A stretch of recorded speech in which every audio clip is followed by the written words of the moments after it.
Namaskar. Welcome to your geography class.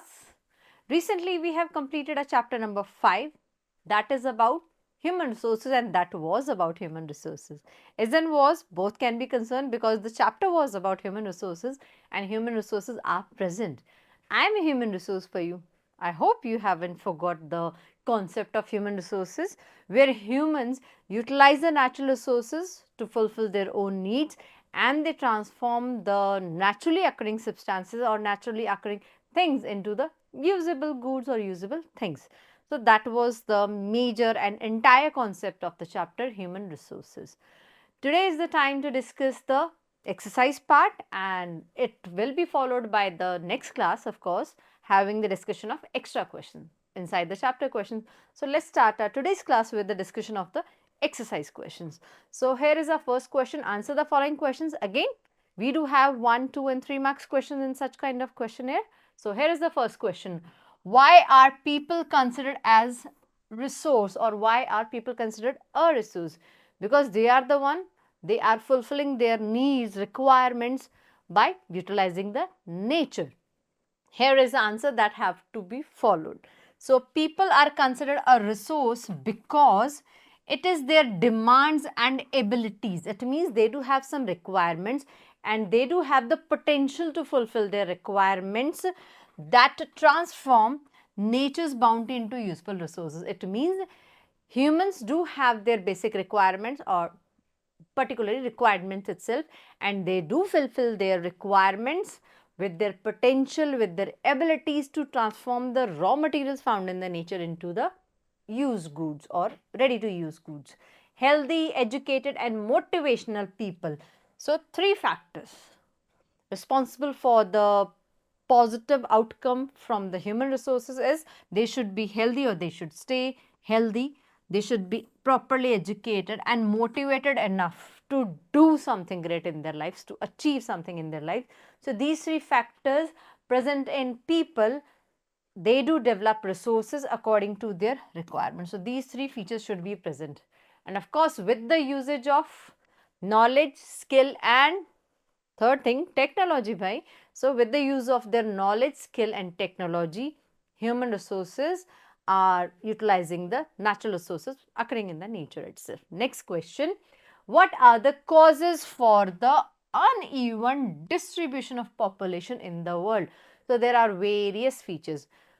At the first, we can consider the geographical features, physical features or topography or geographical features. So, there are various synonyms for the term topography, or you can consider any other name. So, in here the uneven distribution of population is due to variations in geographical factors. Geographical factors, we are talking about topography, the land shape, the climate, extreme cold, extreme hot, temperate, soil, fertile, infertile, less fertile, water, more, less, extreme negative, minerals. So, availability of all these things into the apt amount depends on to the population going to live or reside in that region. Another factors are social, cultural and economical, where the people will be having more job opportunities, they will reside in such area where there will be the cultural resemblance. I'll give my best efforts to live in such an area where I'll be culturally related to the other people, the other people who are to be following the same culture or they do believe in that particular culture that I'm following in.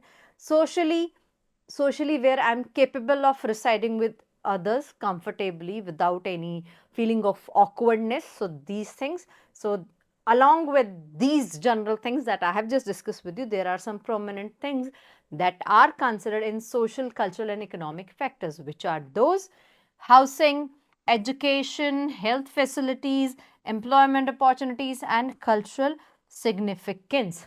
So, these are the collective features for geographical, cultural, economical and social factors or features that affects the distribution of people in a region all over the world.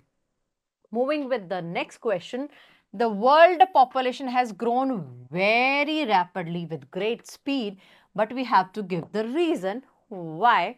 So, again, various concerns can be there, But basically, what is the answer? Let's discuss. So, the world population has grown rapidly due to improvement in food supply. So, no more people are dying with hunger, and improvement in medical facilities that has reduced the death rates while the birth rates remained high, as it was going on the prior times as well.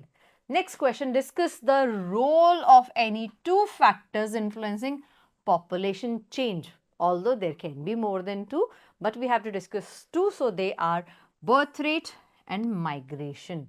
So what exactly the birth rate is, that how many children take birth or takes birth in a year, that are to be considered for the birth rate. That is how birth rate is to be taken out.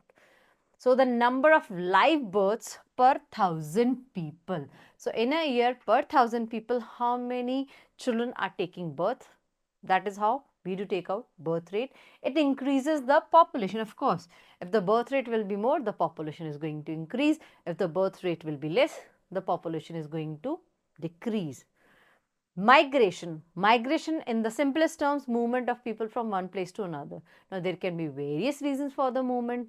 The transfer can be there, posting from one place to another. If you are in such an occupation where the branches are at, individual places spread all over India, spread all over the world, it depends on you are in which occupation.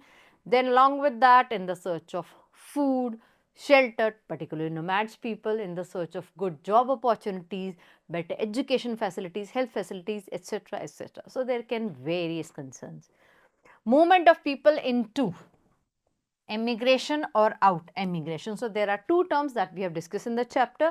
Immigration is where the people move from one country to the other. Likewise, if any person is coming to our country, for the residing part, he will be known as immigrant. And similarly, emigrants of an area. So emigrant is opposite to that. So the movement of people into whether immigration or emigration, an area changes the population size.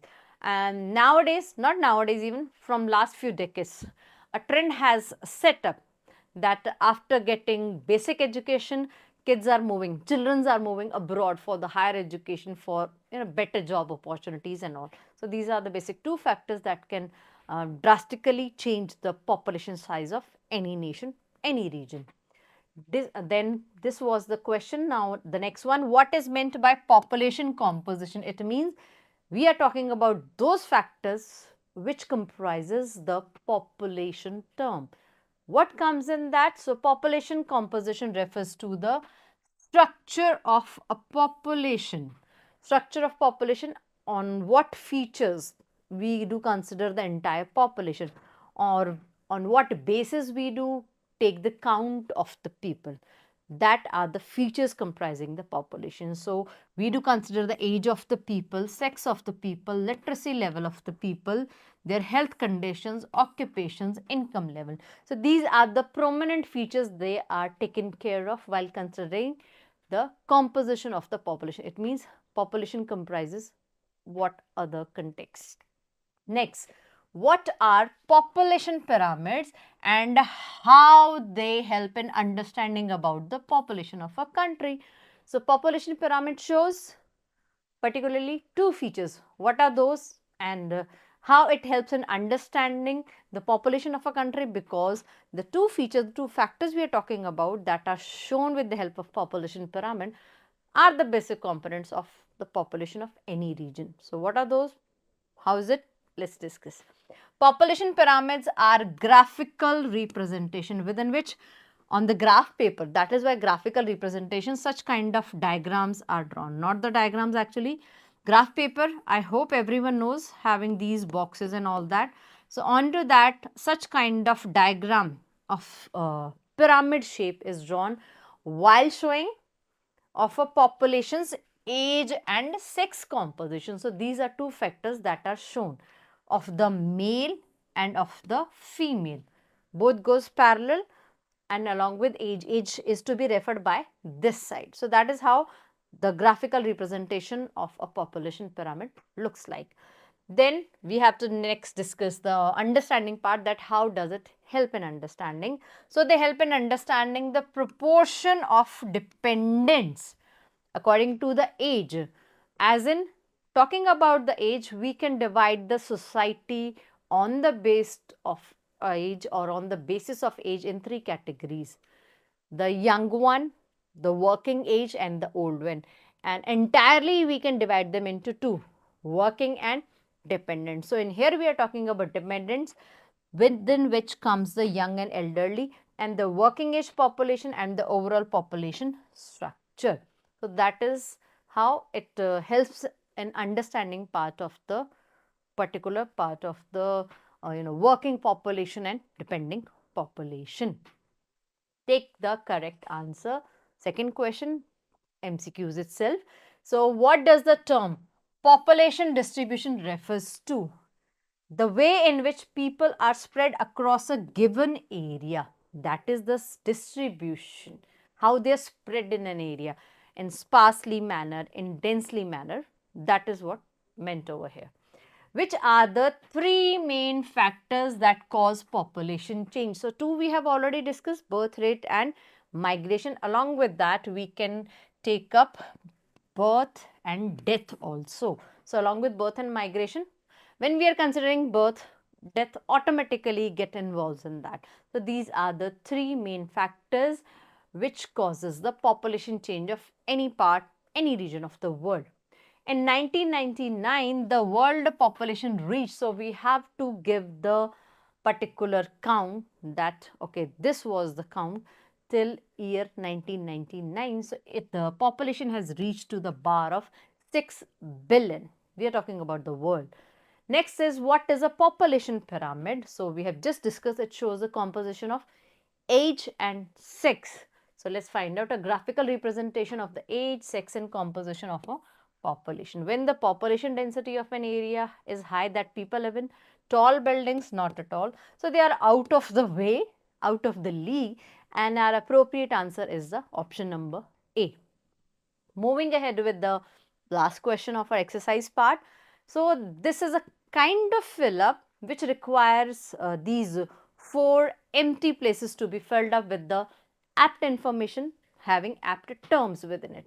So the question states, complete the sentences below using some of the following words. So the vocabulary is given for the helping part and we have to opt the favorable terms. So let's do that. When people are attracted to an area, it becomes, if more people are moving to an area, that calls for densely populated. So it becomes densely populated. Factors that influence this include what kind of climate? Favorable climate. It should not be opposite to the favor. Unfavorable is according to the favor, but opposite or not the favorable climate can be considered. And then favorable climate, good supplies of what thing? Natural resources and dash land and fertile land. So fertile land, good temperature, good amount of rainfall. It depends on to the region also, the topography of that region. So basically, availability of natural resources, availability of fertile soil and availability of favorable and favorable climatic condition helps in the region to be densely populated. So that was all about today's exercise class. Soon we are going to catch up for the discussion of the extra questions. Till then, take care. Bye-bye.